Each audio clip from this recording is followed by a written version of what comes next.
Your turn to answer the question.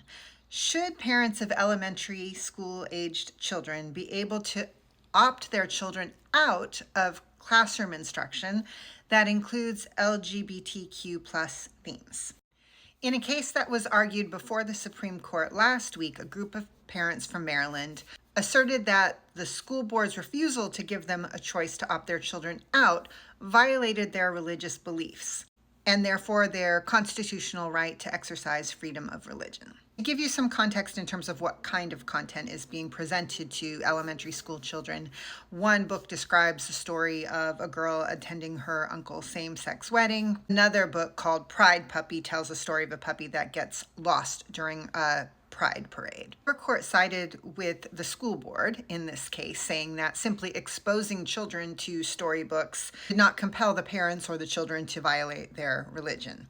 And the case was appealed to the Supreme Court. During the Supreme Court arguments, the justices seemed to be trying to determine if this was mere exposure to the children or whether a particular point of view was being actively promoted. The attorney for the parents explained that this is not a case of the books merely being present in the classroom and that children can choose to read them or not.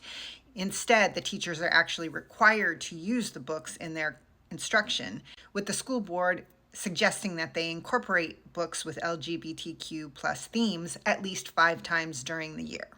The more liberal members of the court seem to be leaning towards this idea that this is just exposure, which is not harmful and which does not violate people's freedom of religion. But the conservative judges seem to be arguing that this is more than mere exposure, that teaching the books in class is the same thing as saying some people think X and X is wrong. Of course, the liberal justices worry about precedent being set. So, what does that mean in terms of teaching about world religions? What does it mean in terms of teaching about evolution? What does it mean in terms of teaching about the age of the earth?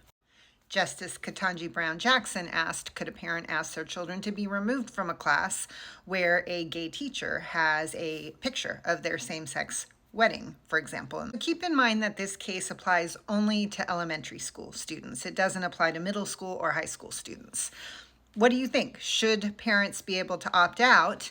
And given the fact that school districts are saying it's administratively impossible to manage all those opt-outs, the reality of this would be siding with the parents means that those kinds of books, that kind of content is just excluded altogether from the curriculum. What do you think?